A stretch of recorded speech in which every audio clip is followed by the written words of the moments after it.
주님만 바라보기를 소원합니다. 오늘도 주님 우리에게 말씀하실 때 그 주님의 음성을 듣기를 원합니다.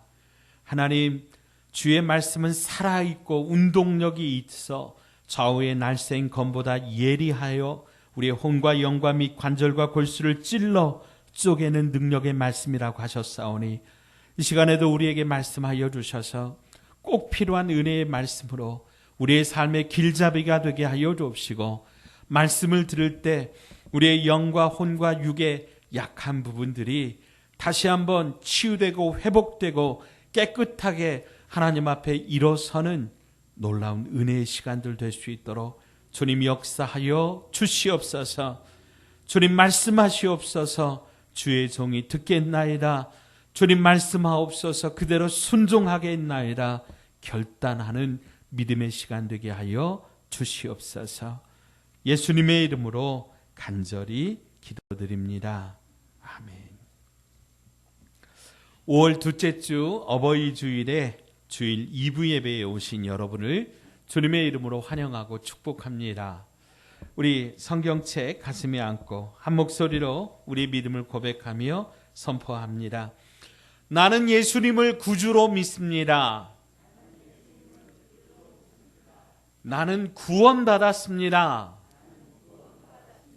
나는 이 말씀을 믿습니다. 나는 행복합니다. 아멘. 여러분과 여러분의 가정에 5월에 그 따뜻한 봄볕과 같은 하나님의 사랑으로 충만하게 비춰주시기를 주님의 이름으로 축원합니다. 축원합니다. 축원합니다. 5월은 가정의 달입니다. 첫째 주일은 어린이 주일이고, 둘째 주일은 어버이 주일이고, 셋째 주일은 부부 주일, 또 청년 주일입니다. 그래서 성도들 중에는 5월이 제일 힘들다고 그렇게 말씀하시는 분도 있습니다. 말씀이 부담스럽고 마음이 아파서 참 교회 가기가 힘들다, 그런 분도 있어요. 실제로 어린이 주일에는 자식이 없는 분들이 눈물을 흘리고, 또 어버이 주일에는 부모를 잃은 분들이 마음을 아파하고, 또 부부 주일에, 청년 주일에 이렇게 혼자 되신 분들이 또 부부와 화목하게 지내지 못하여 힘들어하는 분들도 있습니다. 하지만 하나님께서 세상에 제일 먼저 세우신 기관이 가정이고요. 그래서 사단의 제일 먼저 공격하는 그 공격의 목표 역시 가정이고, 가정이 무너지면 모든 것이 무너지는 것이기 때문에 우리는 가정에 관한 말씀을 자꾸 들어야 됩니다. 강의야 내가 좋고 내가 원하는 것을 그렇게 선택해서 우리가 들어도 되지만은, 말씀은 하나님의 말씀은 선포되는 것이기 때문에 내가 원하지 않아도, 또 내 취향에 맞지 않아도, 내 생각에 맞지 않을지라도, 아니 부담스러워도 우리는 그 말씀을 자꾸 들어야 되는 줄 믿습니다. 오늘 어버이 주일에 부모 공경에 관한 말씀을 나누고자 합니다. 여러 번 우리가 이 말씀을 들었고 여러 번 반복되는 말씀이기 때문에 또 이야기야 그럴 수 있어요. 그러나 다시 한번 우리가 되새기고 다시 한번 우리의 마음에 결단하는 은혜의 시간 되기를 원합니다. 오늘 우리가 함께 읽은 오늘 본문 2절 말씀을 보면, 내 아버지와 어머니를 공경하라. 이것은 약속이 있는 첫 계명이니, 이렇게 말씀합니다. 구약에서 부모를 공경하라라고 할 때 이 공경이라고 하는 단어는 이제 카페드라고 하는 그런 말을 쓰는데요. 이 말은 무겁다라고 하는 그 의미를 가지고 있고, 특별히 인간의 내부 장기 중에서 간을 지칭하는 그런 단어라고 해요. 히브리 사람들은 내장 중에서 이 간이 제일 무겁고 중요하다, 그렇게 생각한 것 같습니다. 그러니까 부모를 공경하라고 하는 것은 우리의 삶 속에서 부모의 무거움을 인정하고 부모의 무게를 인정하고 존중히 여기라고 하는 말입니다. 그러면 공경의 반대는 무엇입니까? 경홀히 여기는 거예요. 가볍게 여기는 거예요. 그래서 잠언 기자는 잠언 23장 22절에 너를 낳은 아비에게 청종하고 내 늙은 어미를 경히 여기지 말지니라 말씀했습니다. 가볍게 여기지 말라는 거죠. 배우지 못했다고, 기력이 쇠하여졌다고, 귀가 어두워 말귀를 잘 못 알아듣는다고, 또 자녀에게 물려줄 유산이 없다고 가볍게 여기지 말라고 하는 거예요. 그런데 자녀들 가운데는 가진 것이 없다고 하는 이유로, 힘이 없다는 이유로, 허물이 있다는 이유로 부모님을 무시하고 멸시하는 자녀들이 있다고 하는 거예요.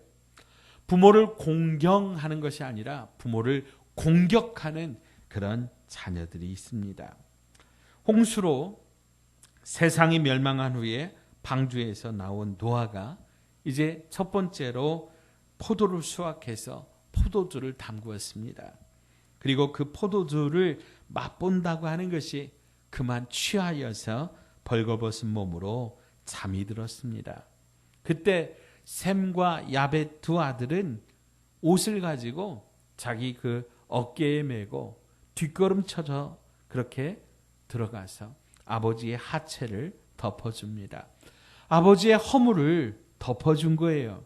근데 함이라고 하는 자녀는 아버지의 허물을 덮어주기는커녕 그 아버지의 허물을 까발리고 다닙니다. 셈과 야벳은 허물이 있지만 아버지를 공경하였고요.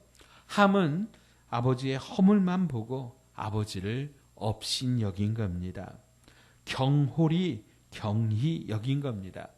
그래서 성경은 우리가 부모가 시대에 뒤떨어지고 허물이 있다고 할지라도 그 부모를 공경해야 된다.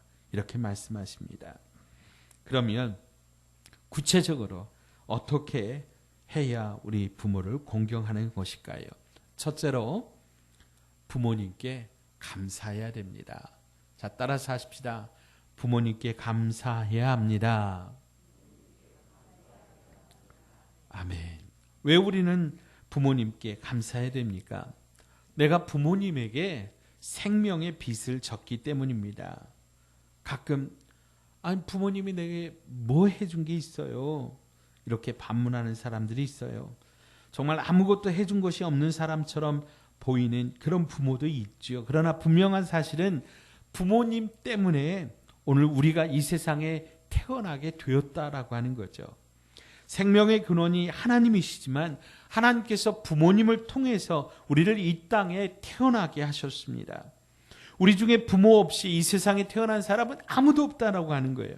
그러므로 우리는 부모님에 대하여 생명의 빚을 지고 있는 사람들입니다. 그런데 우리는 생명의 그 빚을 진 생명을 주신 부모님께 대하여 감사하지 못하고 불평하고 원망할 때가 얼마나 많았느냐라고 하는 거죠. 제대로 키우지 못할 거면 낳지를 말지 왜 낳아서 이렇게 고생을 시키냐고 불평합니다. 아니 좀 태어나게 할 바에는 막 장동건이나 김태희나 이런 조각 미남, 조각 미녀로 이렇게 낳게 해야지. 이렇게 못생기게 만들어 놓으면 어떻게 하냐고. 부모 닮아서 키도 작고 부모 닮아서 성격도 내성적이고 부모 닮아서 머리도 좋지 못하고 부모 닮아서 배우지도 못하고 부모 때문에 이렇게 어렵고 산다고 하면 이렇게 부모를 원망한다면 어떻게 하겠느냐라고 하는 거죠.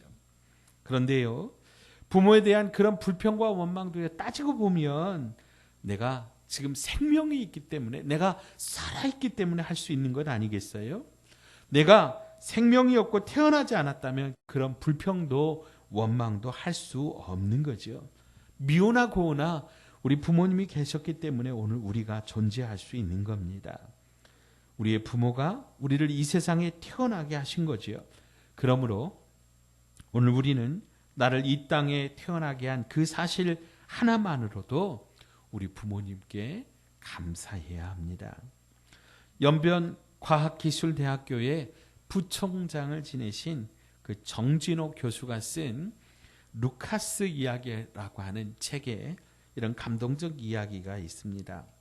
어느 장애인 부부가 있었습니다. 그들은 간절히 아이를 원했어요. 두 번의 유산을 하게 됩니다. 그들은 이 두 번의 유산이 몹시도 정말 힘들게 하고 아픔이 있었지만은 포기하지 않습니다. 아주 어렵게 세 번째로 임신을 했습니다. 이 아기를 두고 기도하던 중에 산모에게 통증이 오는 거예요. 복중에 통증이 와서 급히 이제 찾아간 병원에서 의사가 아이의 그 뇌가 이 머리, 이 골격이 이 뼈가 형성되기 그 이전에 이 골 밖으로, 이 머리 밖으로 나와서 당장에 이 아이를 좀 유산을 시켜야 된다. 복중에서 사산을 시켜야 된다. 그렇게 말을 합니다. 만약에 이 아이가 태어나도 15분 이상 살기 힘들 거라고 이런 말을 하는 거예요. 청천벽력과도 같은 이 의사의 말에 부부는 너무도 기다리던 아이라서 그래도 이 아이를 뱃속에서 좀 키워보겠다고 그렇게 말합니다. 집으로 돌아온 부부가요, 아이의 이름을 루카스라고 짓고 이 루카스를 위하여 최선을 다합니다.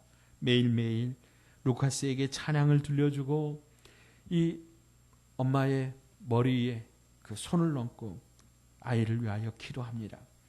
루카스의 심장 박동을 느낄 때마다 부부의 애절한 사랑이 루카스의 혈관을 타고 흘러가는 것만 같습니다. 마침내 출산의 날이 다가왔습니다. 긴장과 두려움 가운데 아이가 태어났을 때 부부는 세상에서 가장 아름다운 그 아들의 얼굴을 보게 됩니다. 의사의 말대로 아이의 머리가 정상이 아닙니다.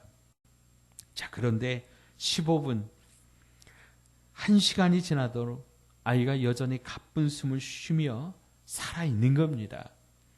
의사는 더 이상 병원에서 할 일이 없으니까 아이를 데리고 가라고 합니다. 집에 온 부부가요, 이 루카스에게 부모가 자식을 위해서 평생 할 수 있는 모든 일을 다 쏟아붓습니다.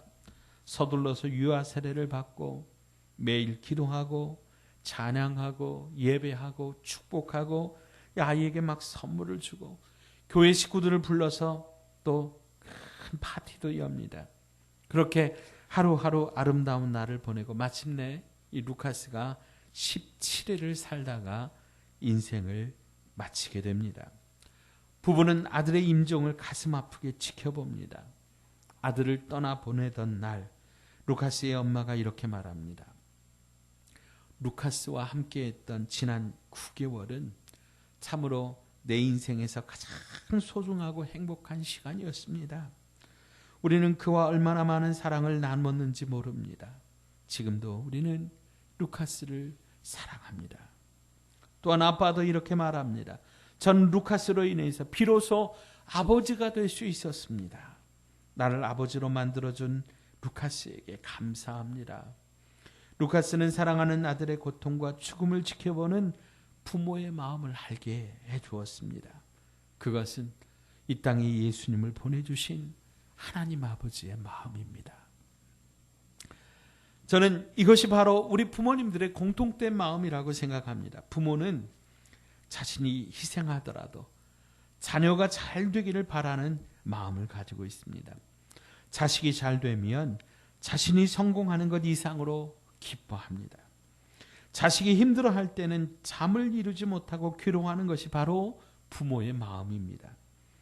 자식이 태어나면 부모는 자녀를 위하여 바보가 됩니다.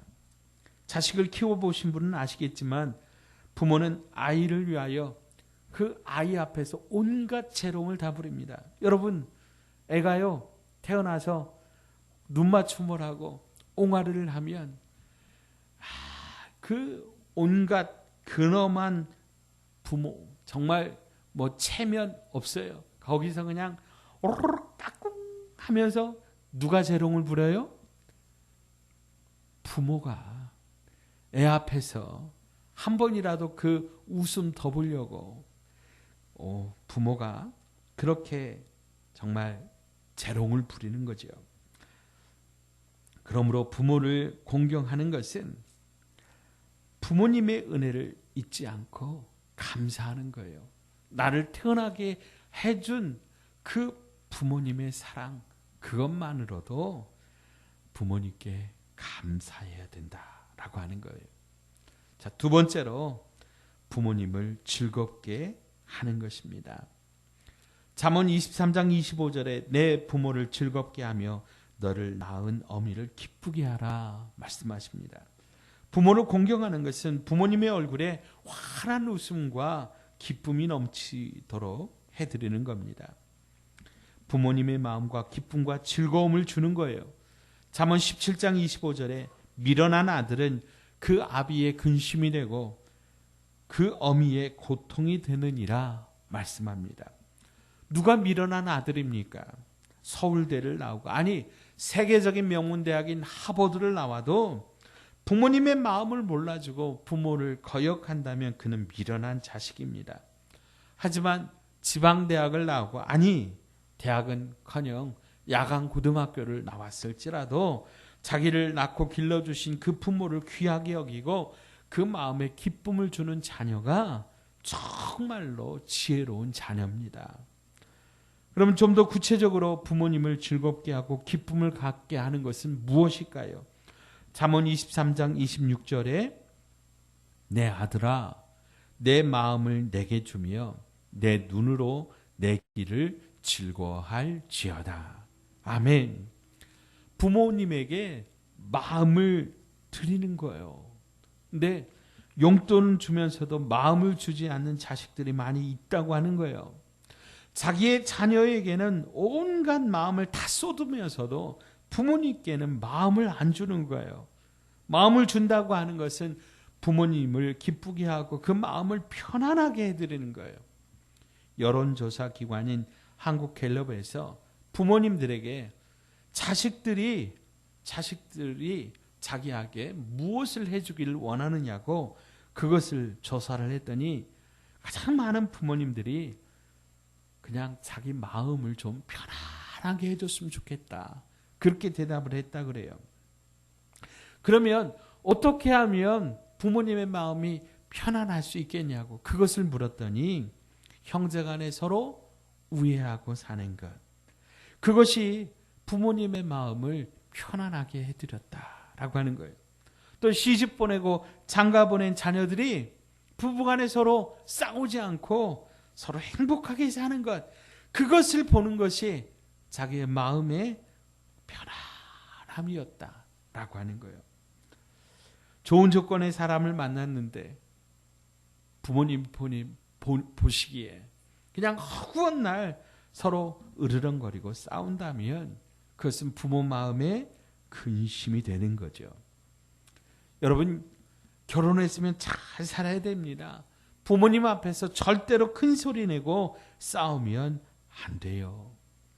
자녀들은 보통 그냥 지나가는 말로 하는 말일 수도 있지만 그걸 지켜보는 부모는 잠 못 이루고 걱정하는 거죠. 그것이 바로 부모의 마음입니다. 좀 없어도 있는 것처럼 사시기를 바랍니다. 부모님 앞에서 그냥 없다고 자꾸 투덜대고 없다고 자꾸 이야기를 하면 그것 때문에 우리 부모님들은 한숨 쉬시는 거죠. 여러분, 없다고 말하는 사람 치고 잘 사는 건 못 봤습니다. 사람은 자기 입에서 나오는 말대로 되는 거예요. 허구한 날 없다고 하면 그 말대로 자꾸 없어지게 되는 거예요. 그러나 좀 없어도 있다고 선포하고 긍정적으로, 특별히 부모님 앞에서 행복하다고 기쁘다고 있다고 선포하는 그 말대로 하나님께서 채워주시고 하나님께서 공급하여 주실 줄 여러분 믿으시기 바랍니다. 사랑하는 여러분, 부모님을 기쁘시게 해드리려면 내 마음을 드려야 돼요. 내 마음을 주는 것, 부모님의 마음을 편안하게 해드리는 겁니다. 그것이 부모님의 마음을 기쁘게 해드리고요. 그러면 우리의 아버지이신 하늘 아버지께서도 기뻐하십니다. 여러분 믿으시기 바랍니다. 자, 셋째로 주 안에서 순종하는 것입니다. 자, 따라서 하십시다. 주 안에서 순종하라. 아멘. 자, 오늘 1절 말씀 같이 읽어봐요. 오늘 본문이 1절입니다. 자녀들아, 주 안에서 너희 부모에게 순종하라. 이것이 옳으니라. 아멘. 부모를 공경하는 것은 곧 부모님에게 순종하는 거예요. 그런데 순종에는 조건이 있다고 하는 거죠. 부모를 공경하면은 조건이 없지만 순종에는 조건이 있어요. 그 조건이 무엇입니까? 바로 주 안에서입니다. 예를 들어서 부모님이 예수 믿지 말라, 기도하지 말아라, 우상을 숭배하라며 진리를 거스리도록 강요한다면 우리는 그 말씀에는 순종할 수 없다는 거지요. 그러나 진리의 문제가 아니라면, 내 영혼의 영원한 운명을 결정짓는 그런 일들이 아니라면 우리는 부모님의 말씀에 무조건 순종해야 됩니다. 아브라함이 아들 이삭은 순종이 어떤 것인가를 우리에게 잘 보여줍니다. 아버지 아브라함이 독자 이삭을 바치라고 하는 하나님의 말씀을 듣고요, 순종하기 위하여 그 아들을 데리고 모리아 산으로 나아갑니다. 그리고 제단을 만들고 그 다음에 아들 이삭을 향하여 이렇게 말합니다. 아들아, 하나님이 너를 이 모리아 산에서 제물로 드리라고 하셨단다. 그러니 이제 너는 결박을 받고 이 제단 위에 올라가 피를 흘리고 죽었으면 좋겠다. 이때 아버지 아브라함의 나이가 120세 정도 되었고요. 아들 이삭은 아마 18살에서 20살 정도 되는 그런 청소년기의 나이였습니다. 그렇다면 얼마든지 아버지를 힘으로 이길 수 있습니다. 더욱이 이삭은요, 직접 하나님의 음성을 들은 게 아니잖아요. 아버지 아브라함에게 말씀하신 것이지 자기에게 말한 건 아니잖아요. 그러니까 그런 이유로 아버지의 행동을 막을 수 있었겠지요. 어쩌면 아버지가 나이가 들더니 치매가 온 거 아니냐고 정신병자 취급할 수도 있는 상황입니다. 그런데도요, 아들 이삭은 말없이 밧줄에 묶여 제단 위에 눕습니다. 그리고 아버지의 칼이 코앞에 내리치는 그 순간까지 순종합니다. 아버지 아브라함이 하나님 앞에 순종하는 삶을 살았는데 아들 이삭이 그 순종을 배워서 이렇게 죽기까지 순종하고 있는 겁니다. 겟세마네 동산에서 우리 주님께서 간절히 기도하셨습니다. 아버지, 할 수만 있으면 이 잔을 내게서 옮기시옵소서. 십자가를 앞두시고 간절히 기도하시는 예수님의 절박한 기도입니다. 그런데 예수님의 기도는 그걸로 끝나지가 않죠. 그러나 내 뜻대로 마옵시고 아버지의 뜻대로 되기를 원하나이다. 예수님의 생각은 십자가를 거절하는 것이었어요. 그러나 예수님은 자기의 뜻이 아니라 하나님 아버지의 뜻에 순종하셨습니다. 사랑하는 여러분, 부모님께 순종하십시오. 이삭이 아브라함에게 순종하셨듯 예수님께서 하나님 아버지께 순종하셨듯 여러분도 순종하시기를 주의 이름으로 부탁드립니다. 네 번째로 가장 큰 공경은, 부모 공경은 우리 부모님이 예수 믿게 하는 것입니다. 저는 자식이 부모에게 할 수 있는 최고의 효도는 부모님이 예수 믿게 하는 것이라고 생각합니다. 정말 사람이 한 번 죽는 것이 정한 것이고 그 후에 심판이 있다고 하는 사실을 우리가 믿는다면 우리는 우리의 부모로 하여금 예수님 믿게 해야 되는 겁니다.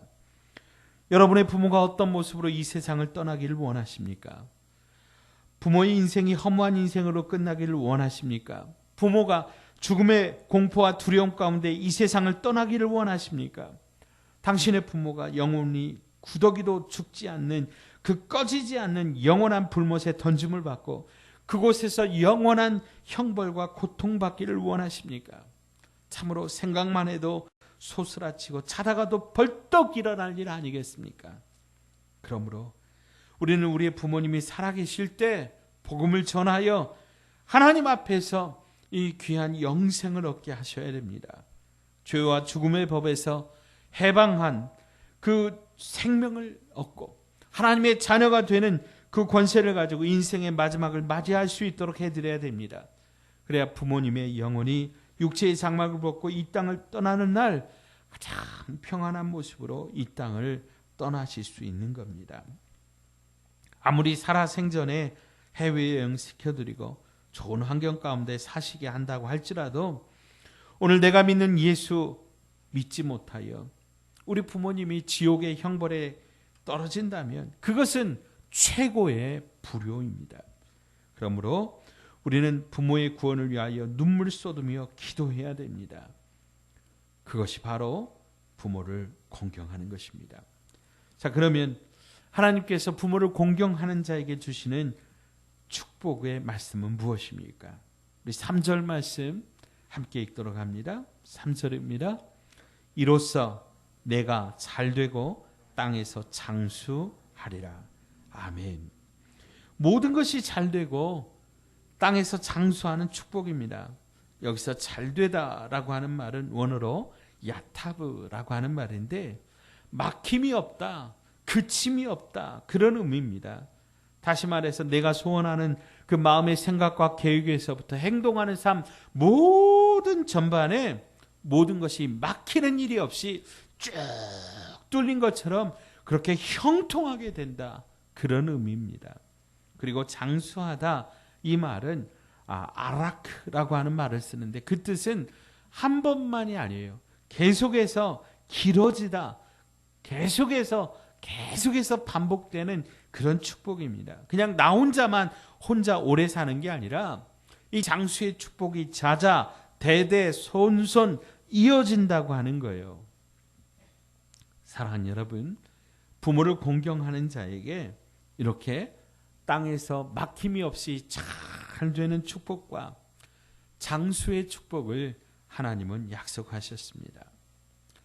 사랑이라고 하는 것이 본디 내리사랑이죠. 그래서 내리사랑은 쉽습니다.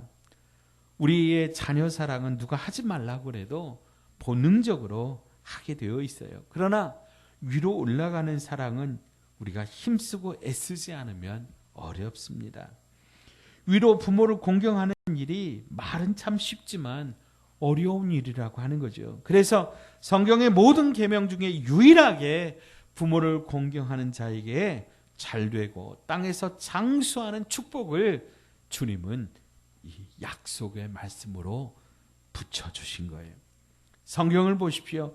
그리고 인류 역사를 보십시오. 부모를 공경하여 이 약속의 말씀대로 축복받은 사람들이 얼마나 많습니까? 우리 번성하는 교회 모든 믿음의 가족들이 오늘 이 말씀처럼 부모를 공경하여 이 모든 축복을 받아 누릴 수 있는 그런 아름다운 믿음의 가문, 믿음의 가족 되시기를 주님의 이름으로 축원드립니다. 기도합니다. 하나님 아버지, 오늘 부모를 공경하는 자에게 주신 이 귀한 약속의 말씀을 함께 나누게 하여 주시니 감사합니다. 하나님, 우리 교회 모든 자녀들이 부모님께 감사하게 하시고 부모님의 마음을 즐겁게 해드리게 하옵시며 주 안에서 부모님께 순종하게 하여 주옵소서.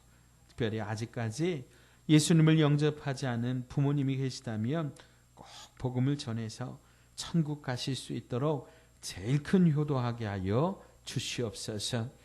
우리 노년에 계신 부모님들에게 건강을 주시고 자녀들에게 아름다운 믿음의 유업을 남길 수 있도록 은혜를 더하여 주옵소서. 그래서 주님이 주신 아름다운 천국 가정을 이루게 하여 주시옵소서. 예수님의 이름으로 간절히 기도드립니다. 아멘.